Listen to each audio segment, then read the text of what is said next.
I want to welcome everyone.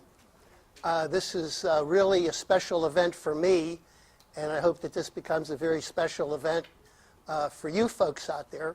I consider all of you part of my family, and it's been a real pleasure for me to be working with most of you over the last couple of years, and sometimes even longer. I think we have a couple people here that have been doing different alternative treatments for over 10 years. But the purpose of this is to get everyone together, and so I have an opportunity to share with you some new technologies and new things to kind of keep you up to date. But also more important is for us to just get together as a group and kind of support each other. I really feel that when more than one person gets together, there's the power and energy. So I want to thank all of you for making the trip to St. Pete's Beach. And very important, I really want to thank my wife, Miss Lee. Miss Lee, thanks so much for...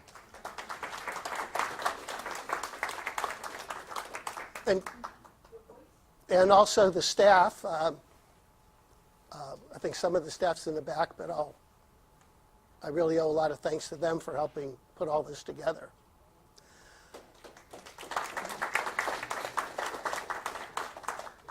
So I'd like to begin. We're going to talk about bringing light into darkness.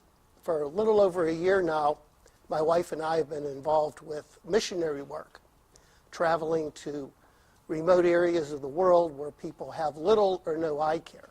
And it's been extremely rewarding. But I think there's a tie-in and a similarity, because these people that we visit in the third world countries have been abandoned and forgotten by either their governments or other organizations, and they just have no health care. And so many of you have also been forgotten by your traditional eye doctor. He doesn't want to listen to you. He doesn't want to hear your ideas on healing your vision. Doesn't want to talk about vitamins or nutrition. And in a way, he's kind of abandoning you. So many of you have found out about me in a very similar manner, much like I'm finding these people in third world countries that are having vision difficulties.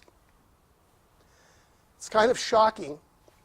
39 million blind people in the world, and 50% of them are due to treatable cataracts, which is kind of shocking.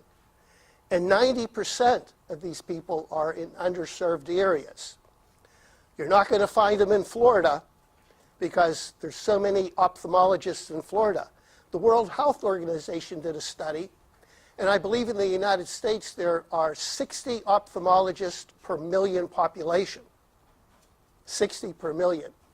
In most of the areas we go to, we're lucky if there's one ophthalmologist per million. So they just can't give the care that's needed for these folks.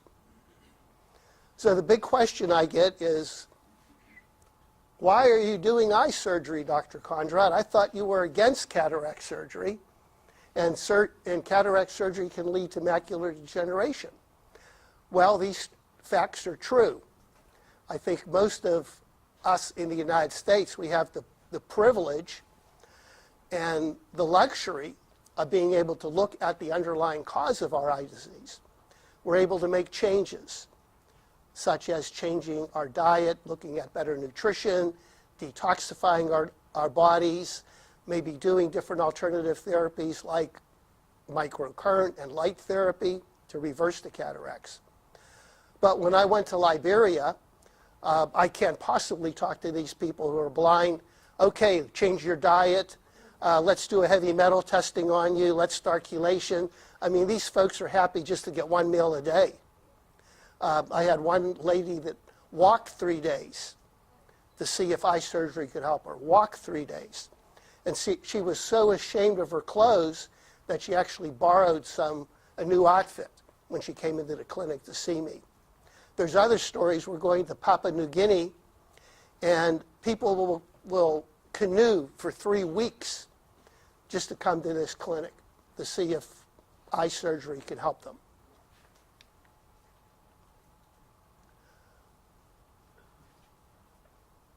So In addition to my charity work overseas, we also do charity work at home. A lot of patients and people will say to me, well, you're doing all this work, why don't you do charity work here in the United States? Well, we do. We try to offer one pro bono treatment for every Kondrot eye program that we do. And in addition, we've set up a website, missiontocureblindness.com. You can follow our missionary work, and we're also on Facebook. And 100% of our vitamin sales, 100% of the profit of our vitamin sales go towards mission. And we're very enthusiastic about raising money for different ventures, like, for example, Redemption Hospital in Liberia. They don't have a surgical microscope, so we're trying to raise funds to get them a decent microscope. Many times when we travel, we bring all the equipment. We're lugging, a 70-pound microscope that we have to put together in the field. And it's not a very good microscope, but it's adequate. So our goal is to get a lot of these underserved areas, the necessary equipment so, they can function. Also, we're involved with training. So we do meet eye doctors in these local areas that maybe don't have the skills, and we're working with them to help them develop the skills to do surgery. So we've set up a nonprofit foundation. It's a 501c. It's called the Restore Vision Foundation. And our motto is bringing faith, hope, and love to the abandoned and the forgotten. So that's one of our purposes in doing these missionary works. So I'd like to show, let's see if this works. Good. This is a summary of last year, 2018, all the missions we've done.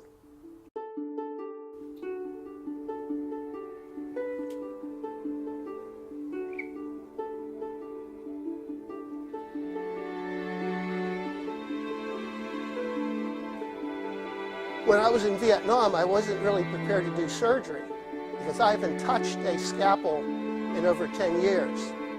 But in Vietnam, we met some eye surgeons, and they did not know how to do some simple ophthalmic procedures. And so they wanted me to do this procedure. And I was a little scared inside because I hadn't touched an instrument in 10 years, but it kind of all came back.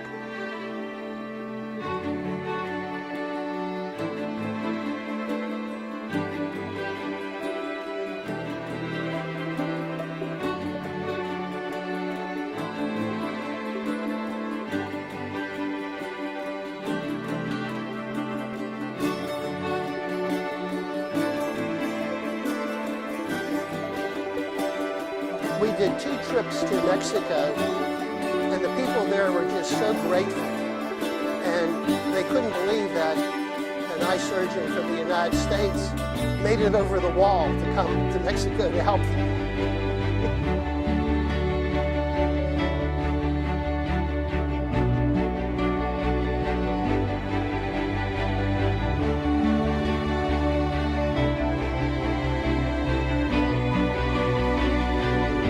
We did 3 trips to Haiti this year because it's so close, and they have a wonderful clinic there in Haiti, and the people there are just so grateful.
In Honduras, we operated out of the city where all the caravans are leaving. San Pedro Sula, we were there. And so they gave me a blue Honduras t-shirt and a soccer cap, but I'm afraid to wear that in the United States. They may take me away and think I'm a member of the caravan.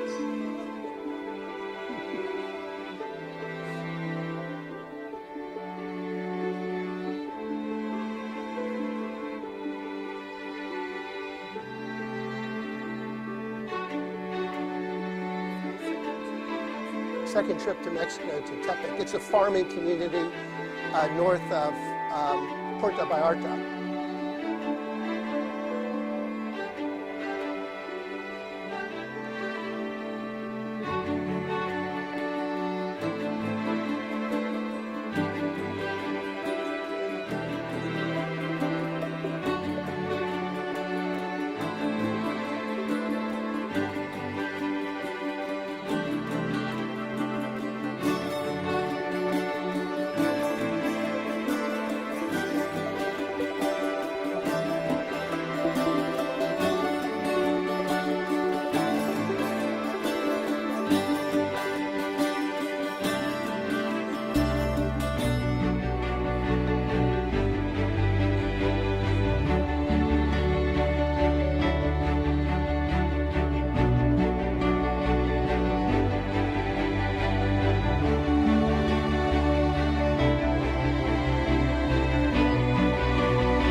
First arrived in Ecuador at the hospital, they had about 500 people waiting there.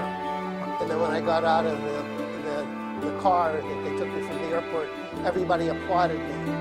They were standing up and clapping because they've been waiting for, I think, 5 to 10 years for someone to come to help them.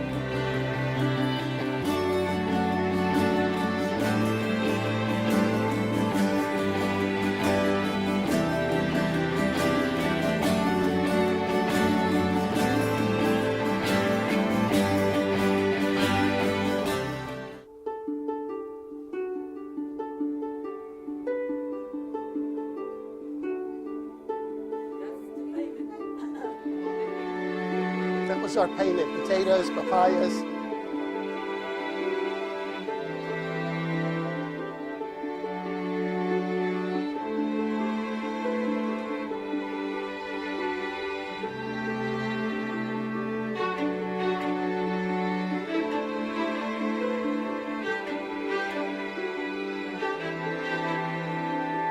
In Vietnam, they had these very expensive microscopes and lasers. But the doctors there didn't know how to use them. They were donated by organizations, but nobody gave them the training. And they weren't able to come to the United States. Because typically, a Vietnamese eye surgeon is making $50 a month. So if they come to the US for a course, they're not going back. They're going to stay here. And I'll hire them for $100 a month.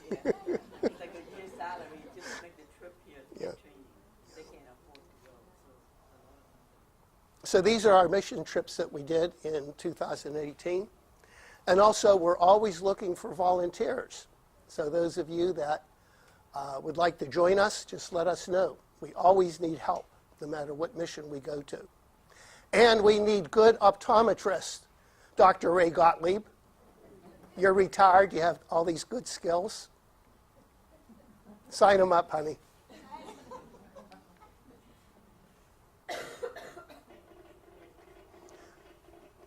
We're planning to go to Papua New Guinea.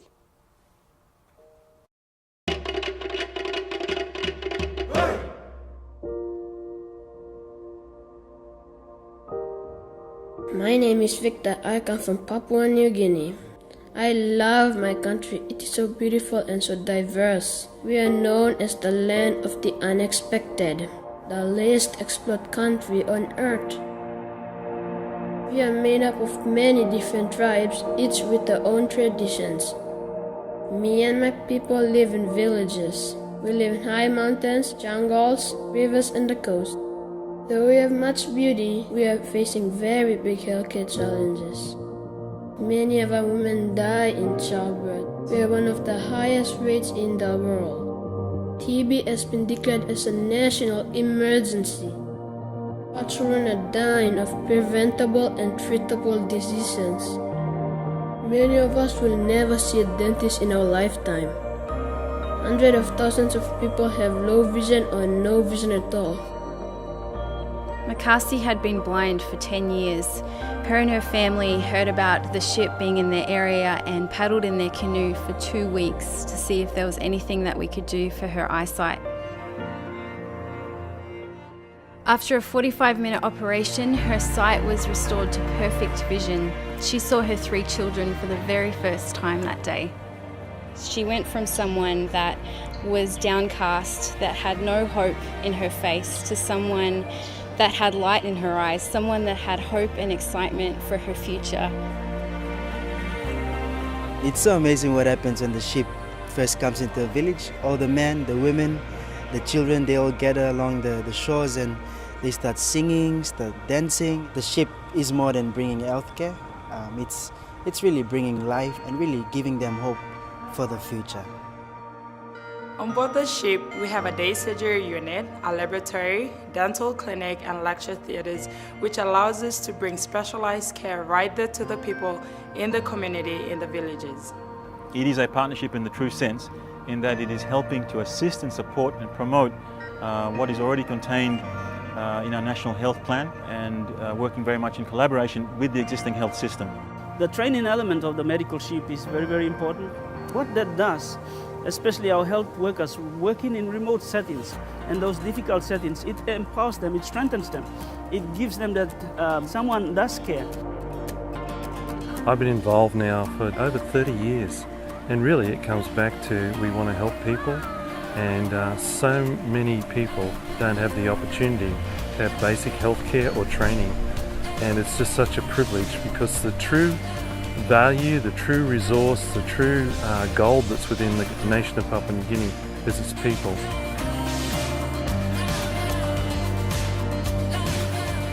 My dream, I want to be a nurse.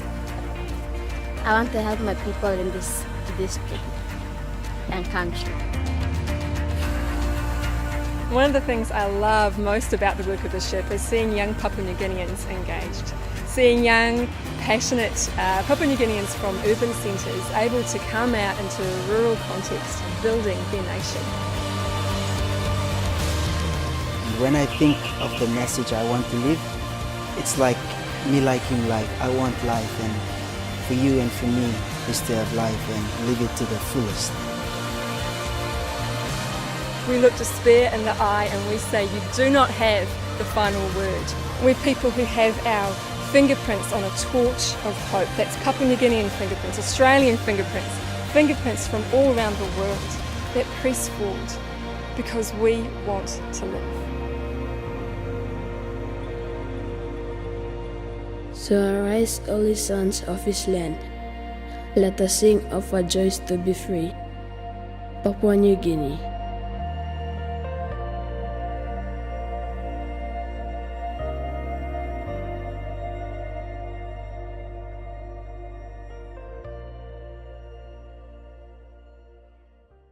So the problem with Papua New Guinea, they have no roads.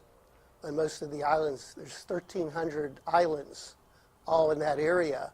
And the only way to get to these people is with a surgical ship. So we take the ship into one island, and then they take dinghies and little ferry boats and do the screening, and then take them on board the ship where we do the surgery.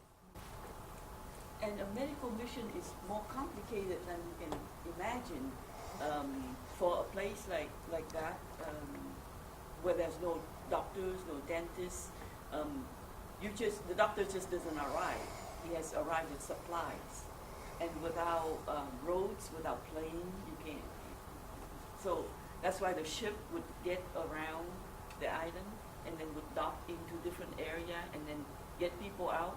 Some places they don't even have a dock, so you can dock the boat. So they will drop anchor and they will take the tender go in and bring people out to the boat, and so it's very difficult. But the reason I think, may I? Yeah, here. No. No, here. I'm going to sit down. I'm going to, here. No, the reason we show you these, this work, 2018, Dr. Kondrot and I, we did more than 1,000 surgical cases. It was our first year doing this work, and we did 11 missions. We do average 1 a month, and some months we do 2. And on a mission, we average about 100, 120 cases. And this year, next week, we're going to go to Africa, and we're starting out big with 200. Actually, they request 400 cases, but we can only bring supply for 200. And so the case load is starting to go up also. But it's going to be a very, very outstanding and interesting 2019. We're booked out to 2020 now, if you can believe it.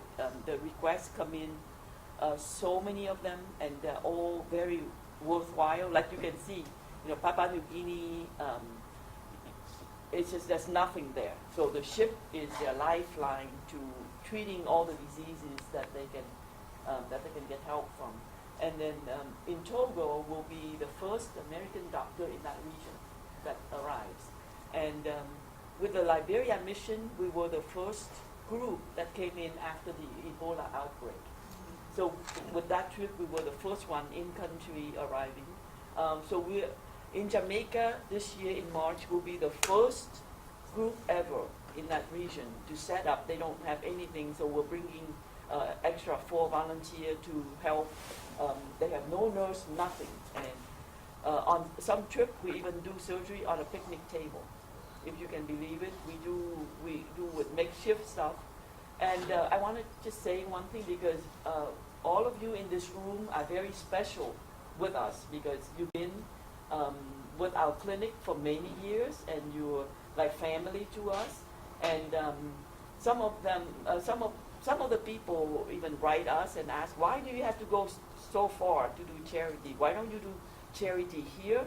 And that's the biggest message that I just want, especially the people that are close to us, to understand why we go. And it's not because we just want to travel the world. We don't even stay an extra day. Trust me. We were so tired at the end, and plus there's nothing really to see. It's someplace that's very dangerous. We're just hoping to land, to get out of the airport safe, and then get on whoever hosting us, the hospital bus or car, safe with all the supply. You see all the supply we have to carry, and then be in the hospital. Majority of places we stay on campus, meaning we stay upstairs in the hospital. They have a room somewhere we stay. We'd rather stay there. We don't want to commute in and out either. And we just do the work. On the day we have to leave, we just get out back to the airplane and go home. We went to Ecuador. People asked us, did you go to the Galapagos Island? No. Did you go to the beach? No. We don't do any of that. And none of that is planned for 2019 either. We are passionate about our work. It changed our life. And some of you look at these movies would think, oh, you're giving so much to people. But little do you know that they really give us so much, and they make us whole from just being so wonderful. So we don't mind at all. We work 1 week a month in Florida, taking care of patients. That's our vacation. A vacation. Yes, good water, safe, no mosquitoes. Togos, they offer us an option for free to sleep in the tent. But we said, I think Dr. Kondrot needs to sleep well, so we opt for the $29 hotel night. And that's luxury, so I don't know. So I said, no, probably we shouldn't be sleeping in the tent. So we do spend a fair amount of time of our life.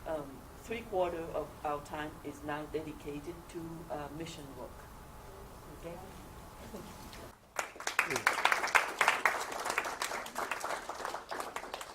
And it's interesting. I think God works in mysterious ways, because when I first started to get active with the mission work, one of the doctors who does a lot told me, oh, there's a new procedure called manual small incision cataract surgery.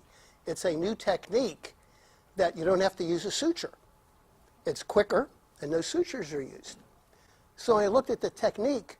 I said, my goodness, this is a technique that I developed in 1989 when I was a surgeon. I was featured on the cover of Ophthalmology Times, because at that time they were putting sutures in the eye, and I thought there had to be a way to do a cataract with a phacoemulsification without a suture.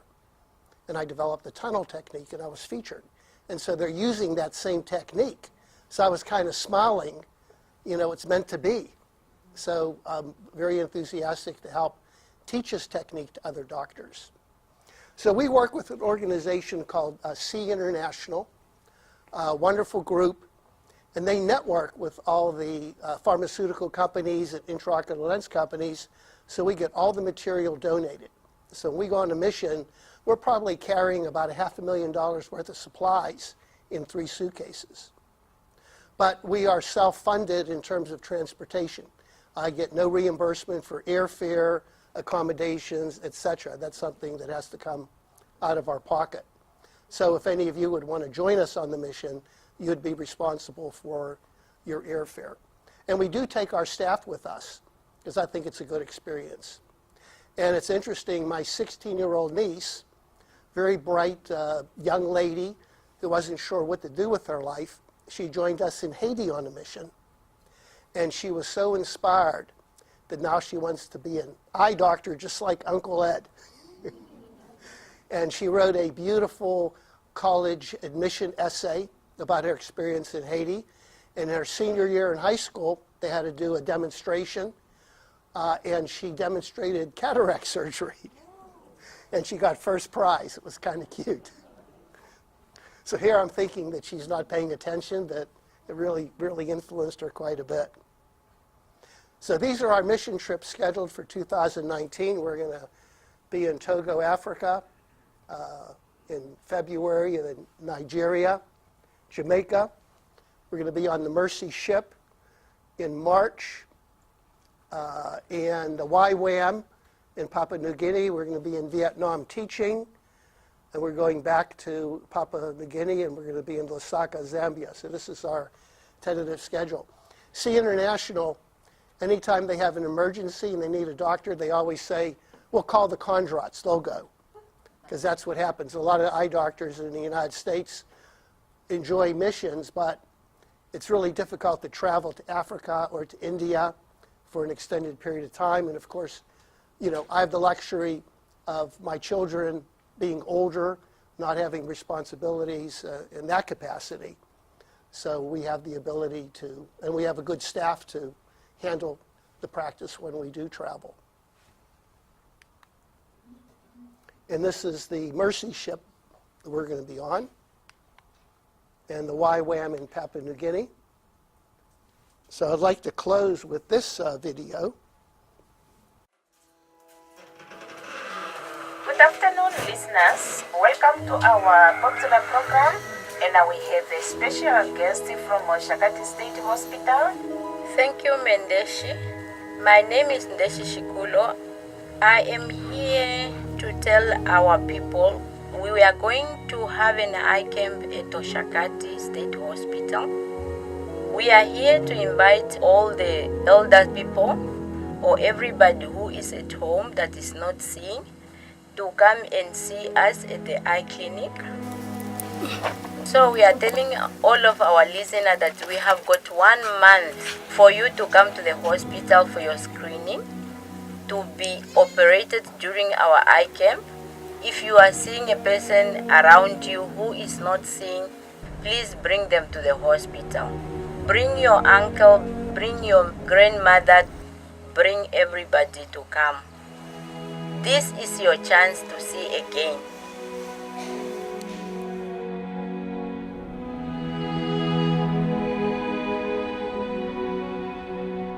My name is Dr. Helena Ndume. I do have a middle name, which is traditional name, which is Ndaipovano. it means I am better off. I was born during the apartheid system, where the education was different for the black people and white people, where young people were demonstrating and scared to be arrested, to be put in prison. They decide to leave the country. We left the country with 3 of my friends, and we managed to sneak over the border into Angola. In Angola, there was civil war, bombings and killings, camps being attacked in the middle of the night while we are sleeping. You are hearing bullets flying all over your head, corpses all over the place. And mind you, I was 15 years old. We crossed into Zambia. I ended up in the refugee camps where we built hospitals, we built our own schools, we built our barracks where we were going to stay, and we started going to school there. We have mathematics, history, geography, English, and all that. It was completely eye-opening. I ended up going to university in Leipzig, Germany, to start medicine. When independence came to Namibia, I came back home. I started my internship. I was the only ophthalmologist working for the state. You have to know that back then, it is a belief that when you are old, you go blind, and that is God's willing. Nothing can be done about it. When I started the eye camp, just 82 patients came because they say, if you go there, that young girl is going to destroy your eyes. But then the 82 that we operated on spread the message like wildfire. The following year, we couldn't control the crowds. They came in their thousands. Everybody now wanted to be operated on. They said that independence have really come. We have doctors, and now we can see. You cannot just be in the private practice, making money, knowing very well there are thousands who are blind, and they need help. And you cannot call yourself a developed country if you have people getting blind from cataract today.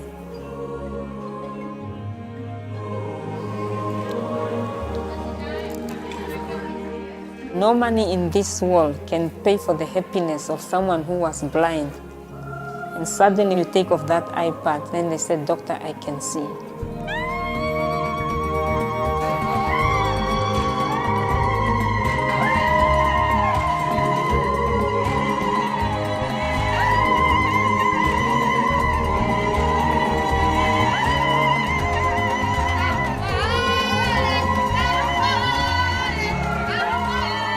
If I have to tell you the story that they tell you after they regain their sight, we'll spend the whole night here. Doctor, now that I can see, I'm going to work hard and plow a lot of food. Doctor, now that I can see, I'm going to see my grandchildren that I haven't seen for 5-6 years. Or a mother who has given birth and she never saw her baby, came to see the child after cataract surgery.